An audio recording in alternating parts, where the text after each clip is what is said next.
Salam sejahtera bagi kita semua. Kembali lagi dalam renungan harian kita. Mari Bapak Ibu kita memuji Tuhan, kita katakan, jadikan aku indah. Ku datang ya Bapa dalam kerinduan, memandang keindahan-Mu. Ku berikan segalanya, semuanya yang ada. Ku ingin menyenangkan hati-Mu, oh Tuhan.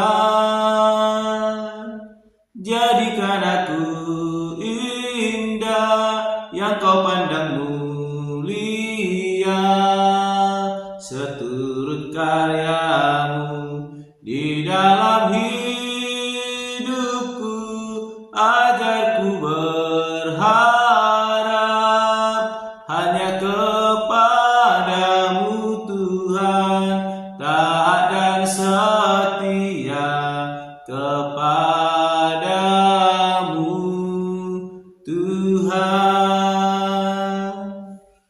Amin. Mari Bapak Ibu kita membuka Alkitab kita dari kitab Esra pasal yang ke-8 ayat pertama sampai dengan yang ke-20. Demikianlah firman Tuhan. Inilah kepala-kepala kaum keluarga dan silsilah orang-orang yang berangkat pulang bersama-sama aku dari Babel pada zaman pemerintahan Raja Artasasta. Dari Bani Pinehas, Gersom; dari Bani Itamar, Daniel; dari Bani Daud, Hatus bin Sekanya; dari Bani Paros, Zakaria; dan bersama-sama dia 150 orang laki-laki tercatat di dalam silsilah. Dari Bani Pahat Moab, Elioenai bin Jeraya; dan bersama-sama dia 200 orang laki-laki. Dari Bani Jatu, Sekanya bin Yahaziel; dan bersama-sama dia 300 orang laki-laki. Dan dari Bani Adin, Ebed bin Yonatan; dan bersama-sama dia 50 orang laki-laki. Dari Bani Elam, Yesaya bin Atalia; dan bersama-sama dia 70 orang laki-laki. Dan dari Bani Sepaca, Jebaja bin Mikael; dan bersama-sama dia 80 orang laki-laki. Dan dari Bani Yoab, Obaja bin Yehiel; dan bersama-sama dia 218 orang laki-laki. Dan dari Bani Selomit bin Yosifya; dan bersama-sama dia 160 orang laki-laki. Dan dari Bani Bebai, Zakaria bin Bebai; dan bersama-sama dia 28 orang laki-laki. Dan dari Bani Asgad, Yohanan bin Hakatan; dan bersama-sama dia 110 orang laki-laki. Dan dari Bani Adonikam yang datang kemudian, dan inilah nama mereka: Elifelet, Yehiel, dan Semaya; dan bersama-sama mereka 60 orang laki-laki. Dan dari Bani Bikwai, Utai, dan Jabut; dan bersama-sama dia 70 orang laki-laki. Aku menghimpunkan mereka dekat sungai yang mengalir ke Ahawa, dan di sana kami berkemah 3 hari lamanya. Ketika kuselidiki mereka, ternyata ada orang-orang Israel awam dan imam-imam, tetapi tidak kudapati di antara mereka orang-orang dari Bani Lewi. Sebab itu aku mengirim Eliezer, Ariel, Semaya, Elnatan, Yarib, Elnatan, Natan, Zakaria, Mesulam, yakni kepala-kepala kaum keluarga, dan Yoyarib dan Elnatan, yakni pengajar-pengajar, dengan suatu pesan untuk Ido, kepala setempat di Kasipia. Aku menaruh perkataan-perkataan ke dalam mulut mereka untuk dikatakan kepada Ido dan saudara-saudaranya, para budak di bait Allah di Kasipia itu, supaya mereka mendatangkan kepada kami orang-orang yang harus menyelenggarakan kebaktian di rumah Allah kami. Kemudian karena tangan murah Allah kami itu melindungi kami, didatangkanlah oleh mereka kepada kami orang-orang yang berakal budi dari Bani Mahli bin Lewi bin Israel, yakni Serebia dengan anak-anak dan saudara-saudaranya 18 orang, dan Hasabia beserta Yesaya dari Bani Merari dan saudara-saudaranya dan anak-anak mereka 20 orang. Dan dari para budak di bait Allah yang diberikan Daud dan para pembesar untuk membantu pekerjaan orang-orang Lewi 220 orang, yang masing-masing ditunjuk dengan disebut namanya. Amin. Bapak Ibu yang terkasih, kembali kita dalam renungan harian kita, dan saya berikan tema bagi kita semua, yaitu Allah memberikan pertolongan kepada orang yang merendahkan diri. Sekali lagi, Allah memberikan pertolongan kepada orang yang merendahkan diri. Bapak Ibu saudara yang terkasih dalam nama Tuhan Yesus Kristus, dalam renungan kita hari ini kita boleh membaca bagaimana Ezra boleh mendata orang-orang yang ikut bersama dia berangkat ke Yerusalem, dan dia memiliki rencana untuk boleh kembali mendirikan bait suci Allah dan beribadah kepada Allah.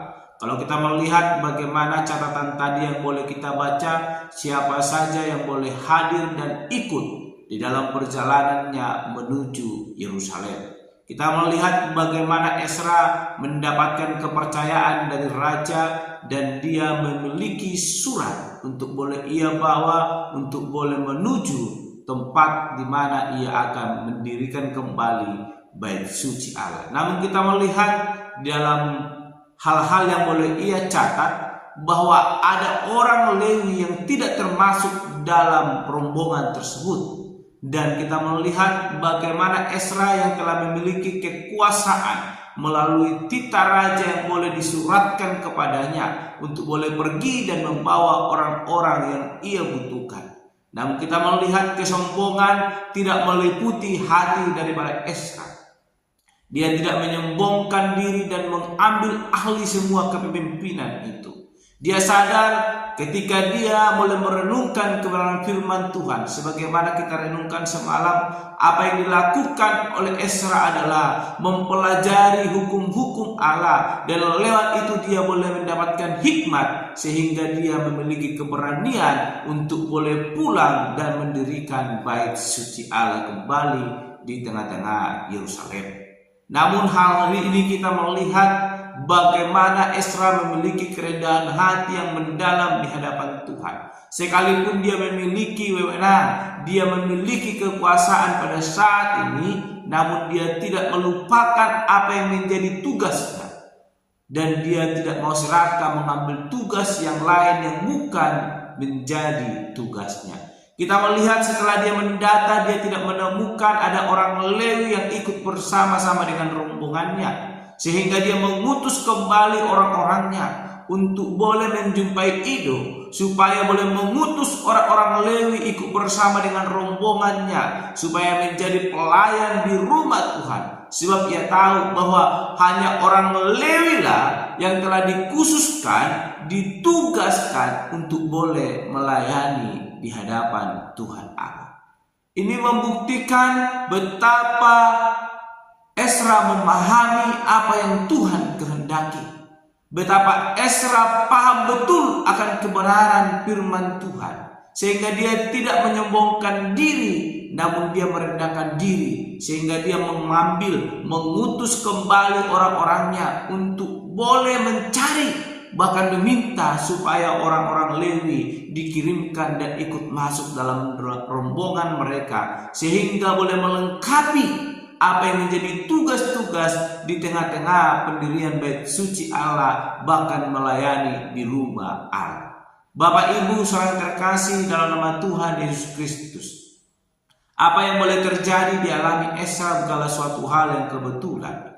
Karena apa? Kita melihat dari awal kesungguhan hatinya yang mau sungguh-sungguh mencari kebenaran firman Tuhan, mempelajari itu sehingga dia memperoleh hikmat, dan lewat hikmat yang ia peroleh, ia sungguh-sungguh merendahkan diri di hadapan Tuhan, dan lewat itu pertolongan Tuhan nyata dalam kehidupan Ezra. Kita melihat bagaimana raja mendukung kerinduannya, bahkan lewat kerinduan itu Tuhan menggerakkan hati raja sehingga dukungan itu semakin bertambah, bukan hanya mengizinkan saja, namun memberikan apa yang Ezra perlukan di tengah-tengah setiap perjalanan, bahkan pembangunan bait suci Allah. Suatu hal yang luar biasa, pertolongan Tuhan dinyatakan melalui orang-orang yang tidak mengenal Tuhan, dipakai oleh Tuhan menolong Ezra untuk membangun bait suci Allah. Dan itu bukan menjadi hal yang membuat Ezra Esra sombong, namun hal itu membuat dia semakin merendahkan diri ketika dia menemukan bahwa masih dibutuhkan orang-orang yang cakap di dalam melayani Tuhan, yaitu orang-orang Lewi. Dia bukan mengambil ahli tugas itu, sekalipun sudah banyak ada orang bersama-sama dengan dia, tetapi Esra paham betul bahwa itu bukan tugas tanggung jawab dia, sehingga dia memerintahkan kembali supaya orang Lewi dihadirkan dan mereka boleh melayani di rumah Tuhan. Bapak Ibu saudara terkasih, terkadang sebagai orang percaya, kekuasaan yang kita miliki itu menjadi kesombongan dalam diri kita dan melupakan bahwa itu bukan tugas tanggung jawab kita, dan menjadi orang yang serakah mengambil segala apa yang bukan milik kita, apa yang bukan tanggung jawab kita, sehingga sering terjadi hal-hal yang tidak diinginkan, yang seharusnya bisa berjalan dengan baik. Karena semua tugas itu kita ambil, membuat kita menjadi kocar-kacir, dan satu hal pun tidak dapat kita bereskan. Dan hari ini kebenaran firman Tuhan mengajarkan kepada kita, ketika kita merendahkan diri dan memberikan tugas itu kepada orang yang seharusnya melakukannya, maka di situ tangan Tuhan akan menolong kita, memberkati kita. Bukan kita harus tampil di depan terus, maka Tuhan akan memberkati kita. Tidak. Ketika kita merendahkan diri, mengizinkan tangan Tuhan yang boleh bekerja melalui orang-orang di sekitar kita, tanpa kita harus melakukannya, Tuhan akan tetap memberkati kehidupan kita. Oleh karena itu kebenaran firman Tuhan hari ini mengajarkan kita kembali belajar dari Esra yang tidak menyombongkan diri, namun dia merendahkan diri di hadapan Tuhan, melakukan apa yang menjadi tugas tanggung jawabnya, dan memberikan tugas tanggung jawab yang lain kepada orang yang berhak untuk melakukannya. Oleh karena itu, belajarlah dari Esra, maka kita akan diberkati oleh Tuhan. Sebagaimana tema kita, bagaimana Tuhan menolong orang-orang yang sungguh merendahkan diri di hadapannya. Ketika orang-orang itu mau sungguh melakukan kehendak Allah, demikian dengan hidup kita akan diberkati juga ketika kita sungguh merendahkan diri di hadapan Tuhan, melakukan apa yang menjadi tugas tanggung jawab kita di tengah-tengah kehidupan kita. Amin. Mari kita berdoa. Bapa Surgawi, kami kembali bersyukur untuk renungan firman Tuhan yang boleh kami renungkan, yang mengajarkan kami untuk boleh sungguh-sungguh percaya kepada Tuhan, merendahkan diri kami di hadapan Tuhan dan mengandalkan Tuhan, dan melakukan apa yang menjadi tugas tanggung jawab kami. Dan kami percaya Tuhan akan menolong, memberkati kami. Upapi kami Bapa, berkati kami supaya kami sungguh melakukan apa yang menjadi tugas tanggung jawab kami. Terpuji Engkau Bapa, termulia nama-Mu. Di dalam nama Tuhan Yesus Kristus kami berdoa dan renungan pada hari ini. Haleluya. Amin. Shalom Bapak Ibu. Tuhan Yesus memberkati.